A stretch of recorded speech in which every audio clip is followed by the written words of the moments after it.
आज पंचायत चल रही है, किस तरह की पंचायत है, क्या लगा है अपना, क्या हरियाणा की खापे इकट्ठी हो गई है और किसान आंदोलन दोबारा शुरू हो गई है? जगजीत डल्लेवाल जी का जैसे कि आपको पता है कि 35 दिन हो गए आज भूख हड़ताल पे है। सरकार वो चाह रही है कि भी किसी तरह ये किसान मरे और वो काम हम कर रहे हैं। तो हम कोशिश कर रहे हैं कि जगजीत डल्लेवाल की जान को कैसे बचाया जाए। सारी हरियाणा की खाप बुला रखी है, किसान संगठन बुला रखे हैं ताकि बीच का कोई रास्ता निकाला जाए जिससे इस समस्या का समाधान हो। और अब 11 सदस्यीय कमेटी है, जो उसका निर्णय होगा उस पर फूल चढ़ाने का काम करेंगे।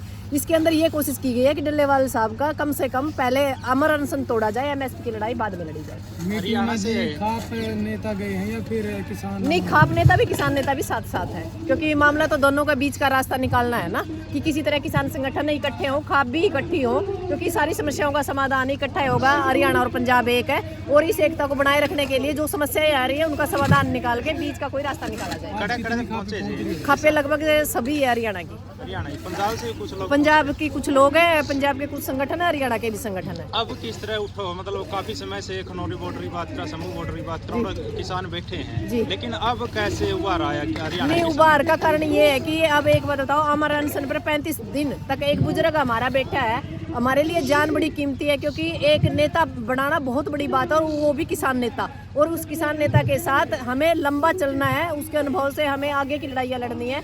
यदि ऐसे एक एक करके जो हमारे किसान नेता अमर अनशन के ऊपर बैठते हैं, क्योंकि उन्होंने एक चैन बना ली है, इस तरह तो हमारी जो कौम है या जो हमारे नेता वो खत्म हो जाएंगे। इस लड़ी को तोड़ने के लिए ही खाप नेता और किसान संगठनों की आज एक महापंचायत बास के अंदर थी, ताकि इसका बीच का कोई रास्ता निकाला जाए और इस समस्या का समाधान किया जाए, ताकि नस्ल और फसल, रोटी और बेटी जो अधूरी लड़ाई है, जो सरकार ने हमारे साथ वादा खिलाफी करी है, उस वादा खिलाफी के खिलाफ हमें लड़ना पड़ेगा। वो एकता के साथ कैसे लड़ना है और किस रास्ते से लड़ना है। किसान संगठनों के बीच हो सकता है मतभेद हो, पर मन भेद नहीं है, क्योंकि लड़ाई MSP की है, पराली बिल की है, बिजली बिल की है। आप लोगों को जैसे कि जानकारी होगी कि जो 3 काले कानून थे उनको नए 5 कानूनों के बीच में, मतलब नया उड़ा प्रयाग, हरियाणा में कहा गया नया उड़ा प्रयाग लिपोत करने ले आए हैं। और यदि 15 दिन का टाइम दिया है, पहले उसको केंद्र सरकार लागू करने जा रही थी, अब राज्य सरकार उसको लागू करने की कोशिश कर रही है। 15 दिन का टाइम है, यदि 15 दिन हम इसके ऊपर कोई एक्शन नहीं ले पाए तो हमारे 750 किसानों की सादत बेकार जाएगी, हमारा 5 साल का संघर्ष बेकार जाएगा। इस संघर्ष को बचाने के लिए और डल्लेवाल साहब की जान को बचाने के लिए आज की महापंचायत है, जिसमें किसान संगठन और खाप पंचायतें साथ हैं।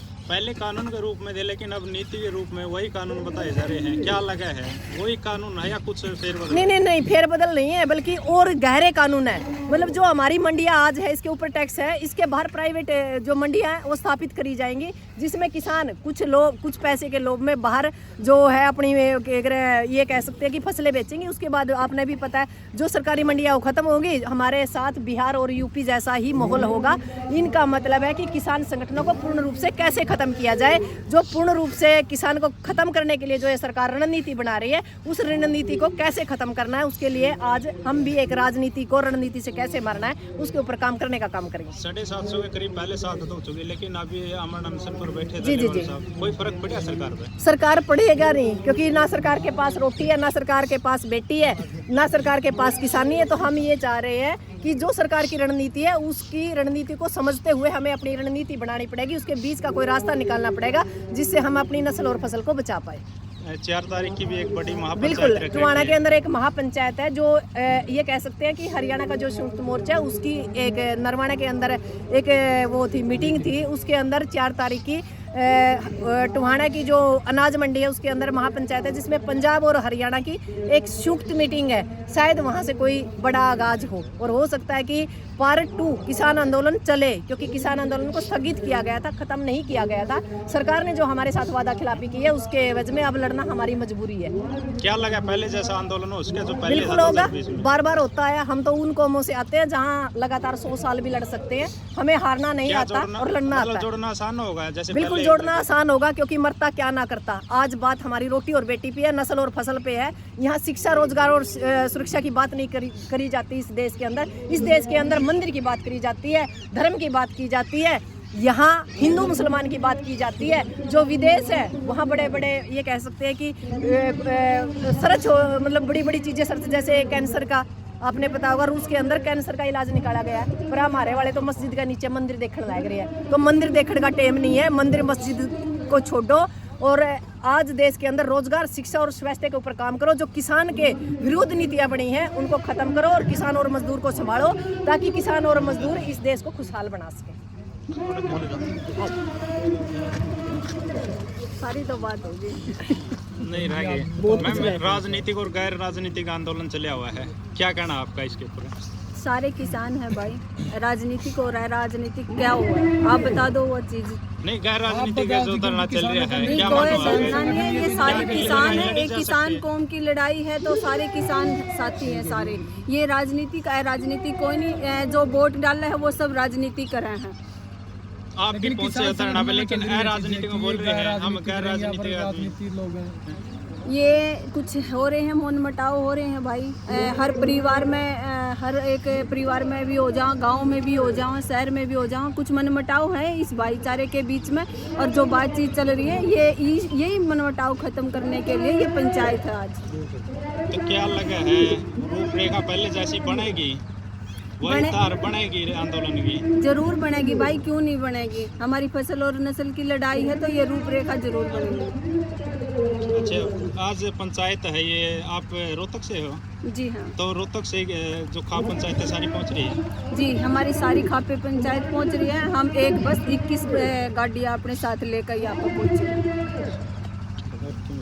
मैं बताना चाहूँगी, राजनीतिक और गैर राजनीतिक, बिना राजनीति के इस देश का भला नहीं हो सकता। जिस दिन किसान सड़क की लड़ाई को विधानसभा और संसद नहीं लड़ेगा तब तक हमारा भला नहीं होगा। यह चीज़ आप लिख लो। जो ये गैर राजनीतिक लिखते हैं, समझ लो ये सबसे ज़्यादा राजनीति करते हैं। ये किसान को मारने की साजिश है। लेकिन सिक्किम जी खनौरी बॉर्डर पर लिखा गया कि ये गैर राजनीतिक धरना चल रहा है, आंदोलन चल रहा है। फिर गैर राजनीतिक आंदोलन चल रहा है ना, इसका समाधान क्या है? ना बॉर्डर टूट रहा है, इस तरफ से हम परेशान हैं, उस तरफ से वो परेशान है, बीच में हमारा बुजुर्ग एक जन्म क्या कह रहा है, मृत्यु और सांसों के बीच में अटका हुआ है। हम गैर राजनीतिक तब मानते हैं जब हम वोट ना दे। राजनीतिक और गैर राजनीतिक का कोई मसला नहीं है। जो हकों की लड़ाई लड़े, चाहे वो किसी पार्टी का भी पदाधिकारी हो, हमें उसको साथ लेना चाहिए, क्योंकि हमारी लड़ाई बड़ी गहरी है। आप लोगों को पता होगा, आज के टाइम राजनीति इतनी घर कर चुकी है, जब तक पार्टी आदेश नहीं देते हमारे आम किसान भी उठ के बॉर्डरों की तरफ नहीं जाते। यदि हमने 13 महीने आंदोलन लड़ा तो उसके अंदर सभी पार्टियों के लोग थे, सभी धर्मों के लोग थे, सभी जातियों के लोग थे, तब हम वो 3 काले कानून वापस करने में मतलब कामयाब हुए थे। यदि हम अपनी शर्तें लगाएंगे तो उन शर्तों के एवज में तो हम लगातार अपने किसान नेताओं की सादत देंगे और हमें कुछ नहीं मिलने वाला। सिक्किम जी कमजोरी आपकी बार जो गैर राजनीतिक नहीं, मैं बिल्कुल कहती हूँ राजनीति करनी चाहिए, ठोक बजा के करनी चाहिए, सड़क की लड़ाई भी लड़नी चाहिए, संसद और विधानसभा की भी लड़नी चाहिए। यदि चौधरी देवीलाल संसद या विधानसभा में नहीं जाता, क्या हमारे लिए कानून बना पाते? चरण सिंह बना पाते? सर छोटू राम बना पाते? अंबेडकर बना पाते? यदि ऐसी ही बात थी तो उन लोगों को भी राजनीति नहीं करनी चाहिए थी। यदि उन हमारे पूर्वजों ने राजनीति की है तो हमें भी राजनीति करनी चाहिए। मैं तो एक ही बात कहती हूँ, इस आंदोलन का स्वरूप ही बदल देना चाहिए।